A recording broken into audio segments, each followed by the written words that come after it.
6월 11일 새벽 예배 말씀을 이제 전하고 있습니다. 먼저 함께 기도드리시겠습니다. 저희의 또 생명이요 또 미래 또 유일한 소망 되시는 그 하나님을 바라보며 이 아침도 저희들이 함께 모였습니다. 이 땅에서부터 그 미래의 정말 소망을 또한 누리게 하시오니 정말 하나님과 함께하는 그 기쁨을 이 새벽 예배 시간을 통하여서 먼저 누리게 하여 주시옵시고 또 이 세상 속에 나아가서 살아갈 때에도 언제나 저희의 마음을 하나님께로 고정시키고 또한 이 하루도 살아갈 수 있도록 은혜를 베풀어 주시옵소서. 하나님을 떠나 그 어떤 기쁨도 복됨도 없음을 저희가 늘 깨닫게 하여 주시옵시고 그래서 하나님과 함께하는 그 기쁨을 풍성하게 날마다 가득 누리며 정말 미래를 향하여 나아갈 수 있도록 하여 주시옵소서. 예수님의 이름으로 기도드리옵나이다. 아멘. 오늘 보실 말씀은 이사야 57장 1절과 2절입니다. 이사야 57장 1절과 2절 구약성경 1037쪽쯤에 있습니다.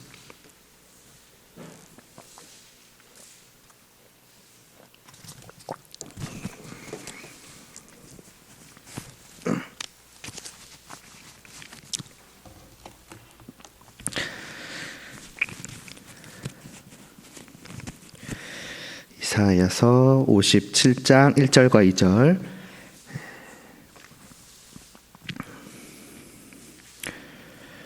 함께 봉독하시겠습니다. 의인이 죽을지라도 마음에 두는 자가 없고 진실한 이들이 거두어감을 당할지라도 깨닫는 자가 없도다. 의인들은 악한 자들 앞에서 불리어 가도다. 그들은 평안에 들어갔나니 바른 길로 가는 자들은 그들의 침상에서 편히 쉬리라. 아멘.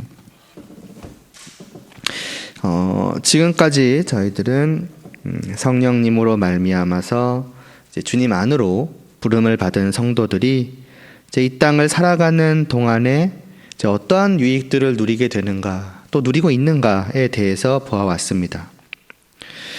그러나 성도의 삶이라고 하는 것은 단지 이 땅에서의 그것으로 끝나는 것이 아니지요.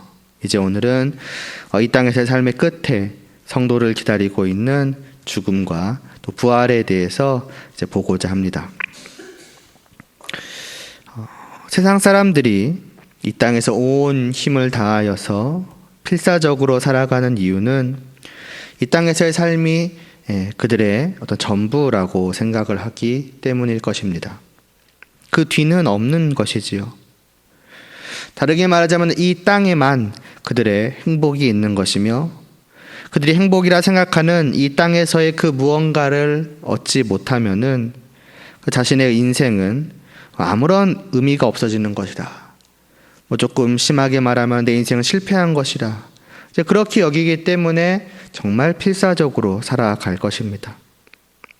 그래서 필사적으로 살아간 그 결과로서 마침내 자신이 그토록 원하던 것을 얻게 되었을 때에 나름의 만족을 얻고 또 그것을 누리며 이제 쉼을 이제 얻게 되겠지요. 그것이 말하자면 이 땅에서 사람들이 이제 세상 사람들이 누려가는 쉼이라 할 수 있겠지만은 그러나 그렇게 기껏 얻은 만족도 또 쉼도 그렇게 오래 가지는 못하지요. 왜냐하면 누구나 그 뒤에는 기다리고 있는 죽음이 있기 때문입니다. 죽음이 그들의 모든 것을 끝내버립니다. 그 행복도 잠시의 쉼도 그때까지 자신이 일궈왔던 그 인생 전부도 전부 다 사라지게 됩니다. 그래서 죽음을 두려워하는 것이겠지요. 그래서 어떻게든 그 몇십 년의 짧은 세월 동안 가능한 한 조금이라도 더 많은 행복을 누리고자 또 수단과 방법을 가리지 않고 애쓰는 것일 것입니다. 또 옛날에는 아마 오늘날도 마찬가지겠습니다만은 어떻게든 죽음을 맞이하지 않고자 불사의 약 같은 것을 찾아 헤매기도 하였으며 또 오늘날에도 의학의 힘을 빌려서 또 어떻게든 더 오래 살고자 하는 모습들은 다 그러한 죽음에 대한 두려움을 보여주는 것이라 할 수 있겠지요. 이게 세상 사람들의 그 생각하는 죽음인 것입니다. 그러나 성도에게 있어서 죽음의 의미는 다르지요. 오늘 말씀은 의인의 죽음, 그 성도들의 죽음에 대해서 말씀하기를 2절에 보면은 그들은 평안에 들어갔나니 바른 길로 가는 자들은 그들의 침상에서 편히 쉬리라고 말씀을 합니다. 다시 말해 성도의 죽음을 평안에 들어간 것이라, 편한 쉼을 누리는 것이라고 말씀을 하고 있는 것입니다. 세상 사람들은 이 땅에서 열심히 산 끝에 이 땅에서 행복을, 쉼을 얻는 것이라 생각을 하지만은 성도는 오히려 이 땅에서의 삶이 다 끝난 뒤에 참된 의미에서의 쉼이 기다리고 있다는 것입니다. 다시 말해서 성도에게 있어서 죽음이라 하는 것은 세상 많은 사람들이 생각하는 것처럼 부정적인 의미로 모든 것이 끝나는 것, 그러니까 쉼도 행복도 다 사라지는 멸망이라고 표현하면 좋을까요? 그런 것이 아니라 그래서 두려우며 제발 맞이하지 않았으면 하는, 어떻게든 피하고 싶은 그러한 것이 성도에게 있어서의 죽음이 아니라는 것입니다. 어떤 면에서는 오히려 기다려지는 것이라고 할 수 있지요. 그래서 사도 바울 같은 경우는 이런 말씀을 합니다. 우리가 담대하여 원하는 바는 차라리 몸을 떠나는 것이라 고린도후서에서 말했고, 또 빌립보서에서는 차라리 세상을 떠나서 그리스도와 함께 있는 것이 훨씬 더 좋은 일이라 그렇게 하고 싶다고도 하였던 것입니다. 이 땅에서 계속해서 삶을 누리기보다 속히 이 땅에서의 삶을 마치기를 심지어는 바랬던 것이죠. 물론 그것이 이 땅에서의 삶을 포기했다 그런 의미는 아니지만 말입니다. 그만큼 이 땅 끝에 자신을 기다리고 있는 것이 좋았던 것이죠. 사실 성도에게 있어서 이 땅에서의 삶이라 하는 것은 그렇게 미련을 가질 만한 것은 아닙니다. 아까 말씀드렸듯 이 땅에서의 삶에 전혀 의미를 두지 않고 대충 살아야 된다, 살아도 된다, 이런 것은 당연히 아니지만은 반대로 어떻게든 조금이라도 더 어떻게 보면 살아가 보고자, 조금이라도 더 이 땅에서 어떤 행복을 누리고자 또 아둥바둥할 만한 그러한 것도 아니라는 것입니다. 왜냐하면 성도에게 있어서 이 땅에서의 삶은 사실 처음부터 끝까지 정말 힘써 일하는 것과 같은 시간들이기 때문입니다. 우리의 이 땅에서의 그 삶의 시간은 우리의 주인 되시는 하나님께 달려있지요. 달리 말해서 내가 이 땅에서 살아가고 있다는 것은 하나님께서 나로 하여금 살아가도록 하시는 것이며, 그렇다는 것은 하나님께서 나로 하여금 그렇게 살아가게 하시는 이유가 있다는 것입니다. 그래서 성도에게 있어서 이 땅에서의 그 삶이라고 하는 것은 그 하나님의 뜻을 찾고 구하며 또 이루어가는 시간들이라고 할 수 있을 것입니다. 왜 하나님께서 나를 이 땅에 살게 하셨는가? 그 이유, 그 목적이 무엇인가? 그래서 그것을 이루어가는 것이지요. 물론 하나님을 위하여서 살아간다는 것은 성도에게 있어서 그 자체로 기쁨입니다. 사랑하는 분을, 내가 진실로 경외하는 분을 위하여서 무언가를 한다는 것 자체가 행복 아니겠습니까? 문제는 그것을 이루어가는 과정이 결코 쉽지 않다는 것에 있습니다. 왜냐하면 이 세상은 하나님을 떠나 죄악으로 가득한 세상이며 끊임없이 하나님의 뜻을 반대하는 그런 풍조 가운데 흘러가고 있기 때문입니다. 말하자면 그 강력한 그 강물, 그 물살 한가운데에 내가 있다고 생각을 해보는 것과 같습니다. 말하자면 성도의 삶이라는 것은 정말 거세게 흐르는 그 강물 한가운데 서서 그 강물의 흐름을 정면으로 거슬러 올라가는 것이라고 할 수 있습니다. 그 죄악된 풍조의 강물을 말입니다. 온 힘을 다해서 애써 거슬러 올라가지 않으면은 한 걸음도 떼기가 쉽지 않은 것이 이 땅에서의 성도의 삶이 되는 것입니다. 심지어는 그 한가운데 있는 나라는 사람 자체도 죄악되어서 정말 그 세상의 죄악된 풍조를, 그 흐름을 거슬러 올라가는 것을 마냥 즐거워하고, 그래서 애쓰기를 원하기보다는 그냥 그 흐름을 따라서 나도 그냥 같이 죄악 속에 빠져서 살아가기를 즐거워하기도 합니다. 그러니까 성도가 이 땅에서 살아가는 것은 그 세상의 흐름에 맞서 싸울 뿐더러 심지어는 나 자신과도 싸워가야 합니다. 인생 내내 말이지요. 그리고 그런 세상 속에서의 성도의 처지란 어떻습니까? 그렇게 거슬러 올라가는 그 성도를 정말 세상 사람들이 바라보며 정말 응원하며 할 수 있다고 하며 때로는 칭찬해주고 격려해주고 그렇게 해주는 것입니까? 오늘 말씀 1절은 의인이 죽을지라도 마음에 두는 자가 없고 진실한 이들이 거두어감을 당할지라도 깨닫는 자가 없다고 합니다. 즉 아무도 그들에 대해서 신경을 쓰지 않는다는 것입니다.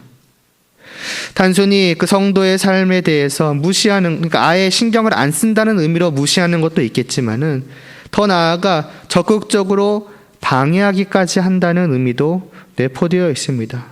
비웃고 조롱하고 때로는 핍박하기까지 하고, 왜 너만 그렇게 살아가느냐? 왜 너는 그런 식으로 세상과 다르게 살아가고자 하느냐? 그것이 무슨 의미가 있겠느냐? 격려는 못해줄 망정 오히려 자신과 다르다는 이유로, 세상의 흐름을 따르지 않는다는 이유로 그렇게 대하고는 하는 것입니다. 심지어는 교회 안에서조차도 어떻게 보면 같이 그 흐름을 거슬러 올라가야 하는 교회 안에서조차도 정말 그런 것이 쉽지 않고는 합니다. 하나님의 그 말씀의 참된 뜻을 찾아가는 노력에 대해서 왜 그렇게까지 해야 하냐는 이야기를 듣기도 하고, 또 하나님의 말씀에 따라 살아가는 삶을 함께 나누며 함께 같이 말하자면 나아가고자 할 때에 그것을 참견으로 받아들이기도 하며, 또 말씀을 나누고자 하면 흥미를 갖지 않거나 참된 하나님의 뜻을 끊임없이 구하기보다는 그냥 자기가 생각하는 그 말씀의 의미를 내세우면서 자신이 생각한 것과 다른 것들에 대해서는 거부하고 받아들이지 않기도 합니다. 그러니까 교회의 어떤 모든 사람들이 다 그러한 것은 아니며, 또 모든 교회들이 다 그러한 것도 아닐지라도 그러한 것들이 분명 있을 것이라는 것이지요. 그러니까 외적으로나 내적으로나 교회 밖으로나 교회 안으로나 이 세상 속에서 성도가 정말 성도로서 살아가는 것은 매우 힘들고 어려운 일이며, 그런 세상 속에서 내내 하나님을 바라보며 하나님의 뜻을 쫓아가는 것은 기쁨으로 할지라도 참으로 고된 일이 아닐 수가 없습니다. 이와 같은 그 이 땅에서의 성도의 삶을 이해할 때에 비로소 성도에게 있어서의 그 죽음이라 하는 것에 참된 의미가 분명해지게 됩니다. 성도가 자신의 삶을 실제로 이와 같은 것으로 경험하여 깨달아 알게 될 때에, 말하는 실제로 그 세상의 풍조를 거슬러 올라가며 날마다 정말 싸워가며 나 자신과도 또 교회 밖과 교회 안으로도 끊임없이 부딪히며 정말 한 걸음 한 걸음 간신히 떼어가는 것과 같은 그런 하나님을 위한 삶을 하루하루 살아가며 그것의 고됨을 느낄 때에 성도는 자신을 기다리고 있는 죽음이 어떤 의미인가를 분명하게 알게 되는 것입니다. 이 땅에서의 이 모든 어려움, 고난, 그 수고를 끝마치고 마침내 완전한 쉼을 누리게 되는 것. 거센 강물을 힘써 거슬러 올라가던 것을 이제 그만두고 마치고 거기서 나와서 오늘 2절에서 말씀하는 것처럼 나의 침상에서 편하게 쉬는 것, 이것이 성도의 죽음인 것입니다. 뿐만 아니라 성도는 다만 모든 수고를 그냥 멈춘다, 끝낸다는 의미의 쉼만을 얻게 되는 것이 아닙니다. 세상 사람들에게 있어서 죽음은 모든 것의 끝이지만은 성도에게 있어서의 죽음은 끝이 아니라 오히려 시작입니다. 이 땅에서의 모든 수고가 끝나는 것이면서 동시에 이제 참된 행복을 영원히 가득 완전하게 누리는 것이 시작되는 것입니다. 죽음 뒤에 기다리고 있는 부활이 바로 그것이지요. 사실 성도에게 있어서 이 땅에서의 삶이 아까 말씀드렸던 것처럼 힘들고 어렵고 수고로운 것이지만 또 마냥 그렇기만 한 것은 아닙니다. 성도가 주님 안에서 하나님을 바라보며 하나님을 위하여 살아가는 것은 마치 노예가 주인을 위하듯 하나님을 위해 힘든 노동을 하는 것이 아니라 아까도 잠시 지나가듯 언급했지만은 사랑하는 하나님과 함께함을 누리는 것입니다. 단지 수고로 일하는 것이 아니라 복을 누리는 것이요. 그래서 성도에게 있어서 이 땅에서의 그 힘든 삶은 분명히 수고롭고 어렵고 고난과도 같은 것이지만 동시에 기쁨이 되기도 합니다. 지금까지 보아왔듯 이 땅에서 성도가 누리는 유익들이 얼마나 다양한지를 보아오지 않았습니까? 이전에 한번 보았던 에베소서 1장 3절에서도 하늘에 속한 모든 신령한 복을 이미 이 땅에 살아가는 우리에게 주셨다고, 그러므로 우리는 그것을 누리며 살아가는 것이라고도 말하지 않았습니까? 그러나 다른 한면으로 죄악된 세상 속에서 심지어는 죄악됨이 여전히 남아있는 내가 그것을 온전히 누리기란 쉽지 않습니다. 주님이 주시는 그것은 온전할지라도 죄악된 이 세상과 이 세상 속에서 주님이 주시는 것을 누리는 나의 그 여전한 죄악됨으로 말미암아서 이 땅에서 성도가 누릴 그 하늘에 속한 신령한 복이라고 하는 것은 결국 전부가 아니라 일부에 불과합니다. 그러나 그 복은 언제까지나 그 부분적으로 일부만 누릴 것이 아니지요. 그 복을 주시는 그대로, 있는 그대로 완전하게 다 누리게 될 그때가 있습니다. 이 세상 모든 죄악이 다 사라지며 심지어 내 안에 있던 그 죄성까지도 다 사라져서 온전히 선하고 의로운 세상 속에서 선하고 의로움을 나 자신도 원하고 늘 행하고 기뻐 누릴 수 있게 되는 그 날, 그것이 바로 죽음 이후의 그 부활의 때입니다. 마태복음 25장에서 주님께서 이 날에 대해 말씀하시기를, 그때 임금이 그 오른편에 있는 자들에게 이르시되 내 아버지께 복받을 자들이여 나와 창세로부터 너희를 위하여 예비된 나라를 상속받으라. 의인들은 영생에 들어가리라 하신 바로 그때이죠. 그리고 그 날은 끝이 없습니다. 영생이라 하십니다. 영원히 계속되는 삶인 것입니다.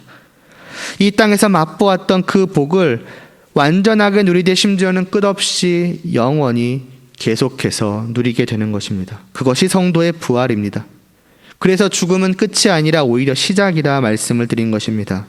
그래서 사도 바울이 앞서 본 바대로 말하였던 것이지요. 속히 그 날이 오기를, 빨리 이 땅에서의 삶을 마치고 그 나라로 들어가기를 그렇게 바랬던 것입니다. 이것이 우리를 기다리고 있는 것입니다.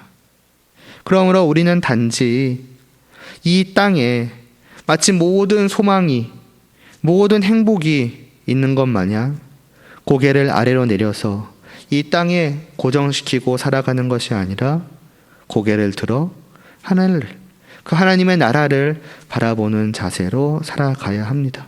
그곳에 우리의 소망을 두고 그 나라를, 또 그 날을 기다리며 살아가야 하는 것입니다.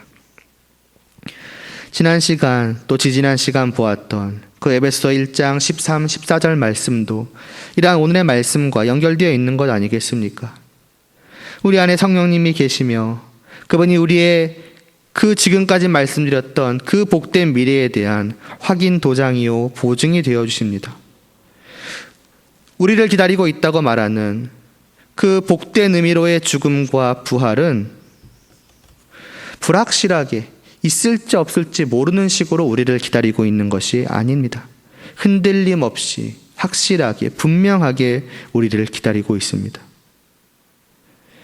성령님께서 우리의 보증이시기에, 그리고 우리는 지금 이 땅에서부터 그분으로 말미암아 주님 안에서 장차 영원히 누릴 그 하늘의 축복을, 그 하늘의 쉼을 또한 우리는 이미 맛보고 있습니다. 그러니까 이 땅에서 이미 우리는 조금씩 맛보기 시작을 한 것이죠. 장차 주어질 그것을 말입니다.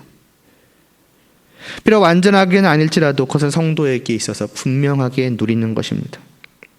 그것은 우리의 매일의 경험이며 하루하루 내 안에서 분명하게 느껴지는 기쁨이요 행복일 것입니다. 심지어는 주님의 말씀처럼 세상에서 주어지는 것과는 다른, 정말 세상에서 줄 수 없는 그 놀라운 그 평안을 성도된 우리는 느끼고 있을 것입니다. 그리고 그것이 말하자면 겨우 맛보기와 같은 것입니다. 더 크고 놀라운 것이 우리를 기다리고 있습니다. 그러니 더 갈망하게 되지 않겠습니까? 더 맛보고 가득 맛보고 또 계속 맛보기를 바라고 또 바라게 되지 않겠습니까? 그러므로 성도는 하루하루 이 땅에서 하나님을 위하여 살아가며 하나님과 함께하는 그 수고로움 속에서도 그 함께함의 기쁨을 맛보기에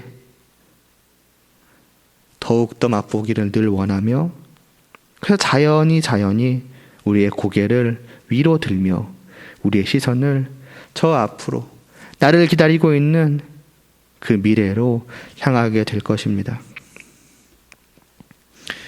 때로는 그런 기쁨만을 느끼는 것이 아니라 계속 말씀드리듯 힘들고 어려움을 느끼실 때도 있습니다.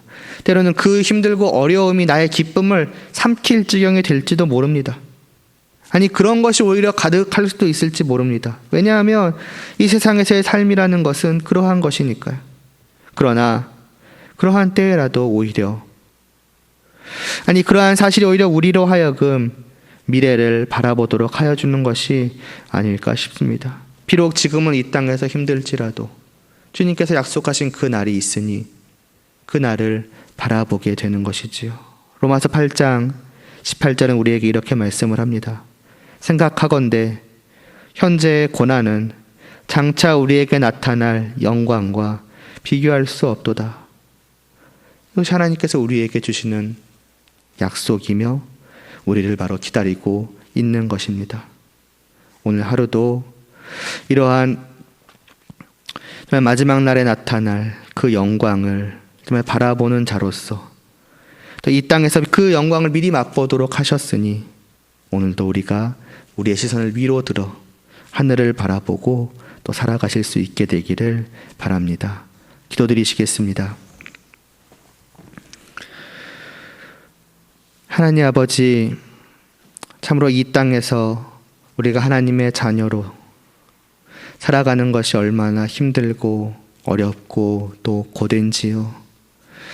정말 세상의 그 죄악의 거친 흐름 속에서 심지어는 여전히 죄악됨이 남아있는 내가 그것을 거슬러 하나님과 함께함을 또 하나님의 뜻을 이루기를 정말 추구하는 삶이라는 것은 참으로 어려운 것일 수밖에 없을 것입니다. 그럼에도 우리가 하나님을 사랑하고 하나님을 경외하기에 또 그러한 걸음을 걸어가고자 하오니 이 하루도 저희들과 함께 하여 주시옵시고 그 고난 속에서도 그 어려움 속에서도 우리에게 하나님과 함께하는 기쁨을 맛보게 하여 주시옵시고, 그리고 그런 우리의 체험을 바탕으로 하여서 장차 우리를 기다리고 있는 것이 훨씬 더 복된 것임을 깨달아 알게 하여 주시옵시고, 그 마지막 날을, 그 부활의 때를 바라보며 나아갈 수 있도록 하여 주시옵소서. 세상 속에서 때로는 희망을 찾지 못할지라도 그러나 그 영원하고도 확실한 소망이 우리를 기다리고 있사오니